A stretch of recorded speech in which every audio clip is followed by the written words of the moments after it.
Donald Trump vient de valider l'une des ventes d'armes les plus importantes de l'histoire de Taïwan. Les États-Unis ont en effet approuvé une vente d'armes de 11,1 milliards de dollars pour l'île, et ce alors que la Chine continue à menacer d'envahir Taïwan et semble même s'y préparer. Mais alors qu'est-ce que cette vente implique? Pourquoi est-ce que les États-Unis cherchent à armer Taïwan? Salut, c'est Hugo, j'espère que vous allez bien. C'est donc le sujet à la une de ces actualités du jour, sur YouTube et en podcast audio sur toutes les plateformes, et en voix off sans la caméra, donc exceptionnellement aujourd'hui. Taïwan, c'est donc une île de 23 millions d'habitants qui se situe au sud-est de la Chine, à environ 130 km des côtes. Taïwan, c'est une démocratie qui possède son propre gouvernement, ses propres lois, sa propre armée, sa propre économie, mais qui, pour autant, n'est pas reconnue comme un État à part entière par de nombreux pays ou encore par l'ONU. La raison, c'est notamment que la Chine considère Taïwan comme faisant partie de son territoire. En fait, en 1949, les communistes de Mao Tse-tung ont gagné la guerre civile et fondé la République populaire de Chine que l'on connaît aujourd'hui. Et les nationalistes qui ont perdu la guerre se sont eux repliés sur l'île de Taïwan. Depuis, vous l'aurez compris, l'île elle est autonome, mais son indépendance elle n'a jamais été formellement proclamée, et on peut noter que de nombreux pays occidentaux, dont la France, entretiennent des liens économiques avec elle, sans pour autant reconnaître officiellement Taïwan comme un État pleinement indépendant. La raison, c'est très souvent une envie de ne pas froisser la Chine, ce qui rend donc le statut de Taïwan ambigu. Sur ce sujet, si vous voulez en savoir plus, on avait fait un grand format, donc un mini documentaire en quelque sorte sur le sujet. Il est disponible sur notre chaîne YouTube dédiée au grand format que je vous mets directement en description. En tout cas, ça fait maintenant des années que la Chine jure de réunifier Taïwan et donc d'en prendre le contrôle, et qu'elle n'exclut pas le recours à la force pour y parvenir. Et d'ailleurs, c'est pas seulement qu'elle ne l'exclut pas, en fait, très concrètement, la Chine multiplie des exercices militaires dans la région. Mardi dernier, par exemple, le ministère taïwanais de la Défense a annoncé que le troisième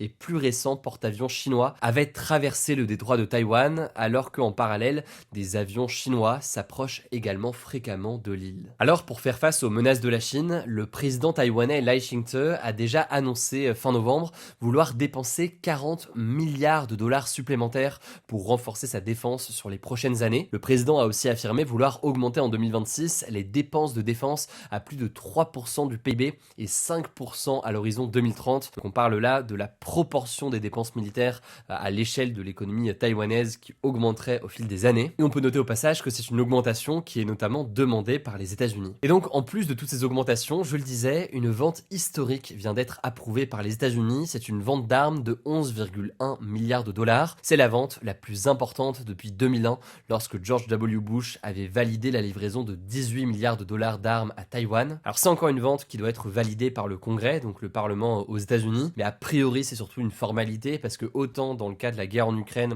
entre démocrates et républicains, il y a quand même des sortes de différences importantes, autant dans le cas de Taïwan, c'est un sujet qui fait beaucoup plus consensus. Alors cette commande, on va pas faire la liste de tout ce qui a été commandé, mais c'est notamment des systèmes de missiles, des missiles anti-chars, des drones, des pièces détachées, bref tout un tas d'équipements importants. Et toujours selon le ministère taïwanais, cette deuxième vente d'armes annoncée au cours du second mandat de Trump, elle démontre, je cite, une fois de plus, l'engagement ferme des États-Unis envers la sécurité de Taïwan. Alors on va analyser dans un instant la position américaine, mais ce qu'on peut noter aussi, c'est côté chinois, le porte-parole du ministère des Affaires étrangères chinois a affirmé que cette décision, je cite, porte gravement atteinte à la souveraineté, à la sécurité et à l'intégrité territoriale de la Chine, et que, je cite, la tentative des États-Unis de soutenir l'indépendance par la force se retournera contre eux, et leur tentative de contenir la Chine en utilisant Taïwan est vouée à l'échec. Fin de citation. Et on en vient donc naturellement à cette question: pourquoi est-ce que les États-Unis arment Taïwan?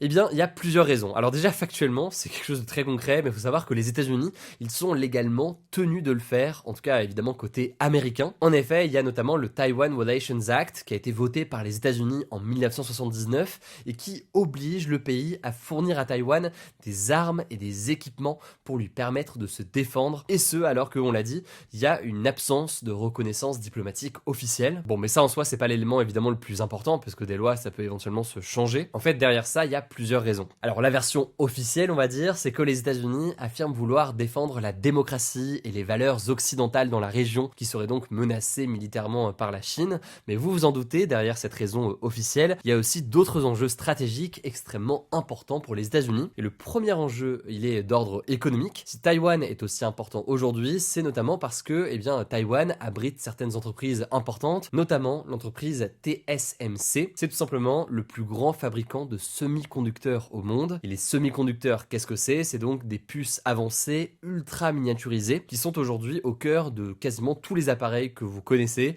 des smartphones, des ordinateurs, ou alors plus que jamais donc l'intelligence artificielle. Or aujourd'hui, une grande partie de cette production, elle est destinée à des entreprises américaines, Apple, Nvidia ou encore Intel.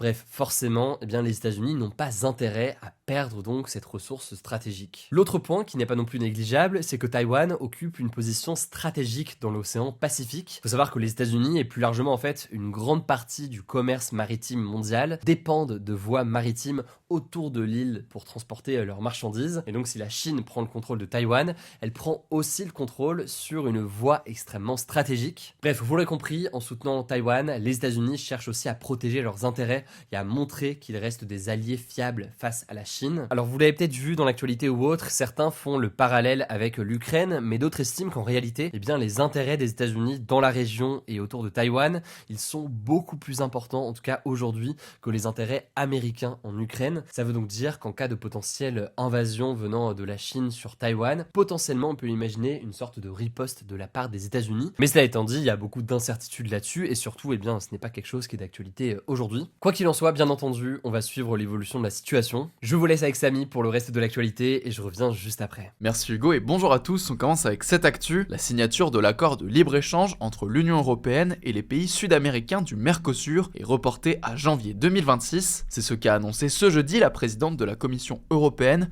Ursula von der Leyen, alors que des milliers d'agriculteurs étaient mobilisés à Bruxelles en Belgique cette semaine pour contester sa signature. Dans le détail, la Commission européenne voudrait signer l'accord le 12 janvier au Paraguay, c'est ce qu'ont indiqué des sources européennes à l'AFP. Cet accord, qui est discuté depuis plus de 20 ans, a été validé par la Commission européenne en septembre 2025 et devait être voté définitivement au Conseil de l'UE cette semaine, sauf qu'il suscite beaucoup d'inquiétudes, notamment au sein du secteur agricole français. Je vais pas revenir sur toutes les raisons ici, c'était le sujet à la une des actus de ce jeudi, si jamais ça vous intéresse. Mais en tout cas, Emmanuel Macron s'est félicité du report de cette décision et a demandé à ce que les avancées réclamées par la France se concrétisent afin que le texte change de nature. La France réclame notamment des clauses de sauvegarde renforcées, donc des règles plus strictes qui permettraient de limiter rapidement les importations agricoles comme le bœuf ou le poulet en cas de déstabilisation des marchés européens. Mais ce report d'un mois n'est pas suffisant pour la FNSEA, le premier syndicat agricole français qui a appelé les agriculteurs à rester mobilisés. Arnaud Rousseau, le président de la FNSEA, a cependant évoqué le souhait de mettre en place une trêve de Noël pour, je cite, ne pas embêter les Français. À noter que les agriculteurs dénoncent en parallèle la gestion de la maladie de la dermatose nodulaire contagieuse qui a mené à l'abattage de plus de 3000 bovins en France. Deuxième actu, la ministre de la Culture Rachida Dati a, je cite, toute sa place au gouvernement, selon la porte-parole du gouvernement Maud Bréjon. Cette déclaration intervient au lendemain des perquisitions qui ont été menées au domicile de Rachida Dati, au ministère de la Culture et à la mairie du 7e arrondissement de Paris qu'elle dirige dans le cadre d'une enquête pour corruption. La ministre est soupçonnée d'avoir perçu près de 300 000 € d'honoraires de la part de GDF Suez à l'époque où elle était députée européenne, donc en 2010 et en 2011. Le problème, d'après le magazine Complément d'enquête, c'est que l'origine de ces revenus n'a pas été déclarée au Parlement européen, comme cela est notamment requis pour éviter les conflits d'intérêts. De son côté, Rachida Dati dément ces accusations. La ministre doit en parallèle être jugée en septembre 2026 pour corruption et trafic d'influence passive par personne investie d'un mandat électif. Elle aurait perçu 900 000 € de la part de l'entreprise automobile Renault entre 2010 et 2012 pour une mission de consultante réalisée, je cite, en toute confidentialité, voire en toute opacité, selon les juges d'instruction. Troisième actu, et ça concerne l'Ukraine. Les dirigeants de l'Union européenne ont trouvé un accord dans la nuit de jeudi à vendredi pour prêter 90 milliards d'euros à l'Ukraine. En fait, ils étaient réunis à Bruxelles ce jeudi avec un objectif, trouver une solution pour financer l'Ukraine sur les 2 prochaines années. Le pays risquait en fait d'être à court d'argent dès le début 2026 et les besoins de financement de l'Ukraine ont été estimés à 137 milliards d'euros. 90 milliards d'euros seront donc pris en charge par l'UE et le reste doit être assuré par les autres alliés de l'Ukraine comme la Norvège ou le Canada. Le président ukrainien Volodymyr Zelensky s'est félicité ce vendredi de cette aide qui prendrait la forme d'un prêt à taux zéro, donc sans intérêt, financé par le budget de l'Union européenne. Et Emmanuel Macron a affirmé qu'il allait maintenant, je cite, redevenir utile pour lui et les Européens de parler au président russe. D'ailleurs, Vladimir Poutine a assuré ce vendredi qu'il avait accepté la dernière proposition de paix du président des États-Unis Donald Trump Trump. On ne sait pas pour le moment ce que contient cette proposition, mais selon Vladimir Poutine, la balle est désormais entièrement dans le camp des Occidentaux pour mettre fin au conflit. On suivra ça. Quatrième actu, au Soudan, un pays d'Afrique du Nord-Est, plus de 1000 civils ont été tués en 3 jours dans une attaque des paramilitaires contre un camp de réfugiés en avril dernier, selon un nouveau rapport de l'ONU. Les faits se sont déroulés entre le 11 et le 13 avril, selon l'ONU, qui fait état de massacres, viols et autres violences sexuelles, actes de torture et enlèvements. Les forces de soutien rapide, les FSR, qui sont en guerre contre l'armée régulière du Soudan depuis avril 2023, ont mené une offensive contre un camp de réfugiés de Zamzam, situé dans le Darfour Nord. À l'époque, les FSR avaient pourtant démenti avoir ciblé des civils lors de cette opération. Ces violences ont été conduites pour semer la terreur au sein de la communauté, selon le rapport de l'ONU, qui ajoute que dans les mois qui ont précédé l'attaque, les FSR avaient déjà bloqué l'acheminement de toute nourriture, eau, carburant et autres biens essentiels à la survie de la population du camp. L'ONU dénonce des actes de violation graves et systématiques du droit international humanitaire et d'atteinte flagrante au droit international des droits de l'homme. Début décembre, l'ONG de défense des droits humains Amnesty International avait aussi accusé les paramilitaires soudanais d'avoir commis des crimes de guerre à Zamzam. La guerre au Soudan a déjà fait plusieurs dizaines de milliers de morts, des millions de déplacés et provoqué la pire crise humanitaire au monde selon l'ONU. Cinquième actu, la Chine va augmenter les taxes sur les préservatifs et les contraceptifs pour tenter de relancer le taux de natalité. À partir du 1er janvier 2026, ces produits, jusque-là exemptés de TVA, seront soumis à un taux de 13%. La TVA, c'est une sorte d'impôt indirect ajouté automatiquement au prix de vente, ce qui les rendra donc plus chers pour les Chinois. En Chine, une boîte de préservatifs coûte actuellement en moyenne 40 à 60 yuan, soit entre 4,80€ et 7,25€. Tandis que la pilule contraceptive, vendue sans ordonnance, s'élève à 50 voire 130 yuan, donc entre 7 à 15 € par plaquette mensuelle. L'objectif du gouvernement, c'est donc de rendre ces contraceptions plus chères pour qu'elles soient plus difficilement accessibles et ainsi tenter d'augmenter le taux de natalité de la Chine,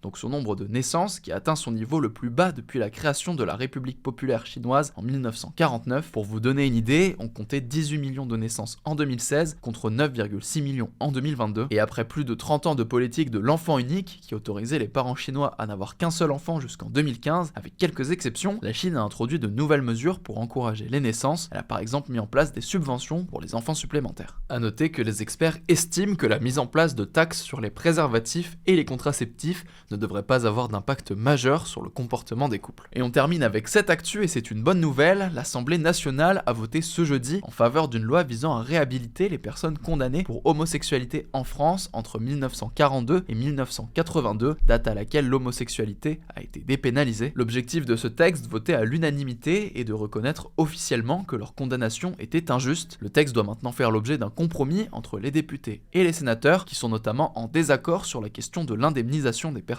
condamnées. Et en parallèle à ça, le Parlement a aussi définitivement adopté une loi qui reconnaît le préjudice subi par les femmes condamnées pour avortement avant la loi Veil de 1975 qui a dépénalisé l'IVG. Il s'agit d'une démarche mémorielle destinée à faire reconnaître officiellement les injustices subies par ces femmes sans pour autant de compensation financière de prévu. Et concernant la réhabilitation des personnes condamnées pour avortement, il s'agit en fait d'un vote qui intervient dans un contexte plus large de renforcement du droit à l'avortement en France. Le droit d'avoir recours à l'IVG a notamment été inscrit dans la Constitution en 2024, donc dans la norme suprême du pays. Alors je le disais, mais on a sorti des nouvelles interviews ces derniers jours, que ce soit avec une psychiatre ou encore avec James Cameron, donc le réalisateur notamment d'Avatar ou de Titanic. Ces interviews, elles sont disponibles directement en podcast sur le même flux que les actus du jour, donc n'hésitez pas à vous abonner, vous tapez Hugo Décrypte sur Spotify, Apple Podcast ou autre, vraiment n'hésitez pas. Écoutez, prenez soin de vous, prenez soin de nos proches, et puis je vous dis à demain pour une nouvelle vidéo.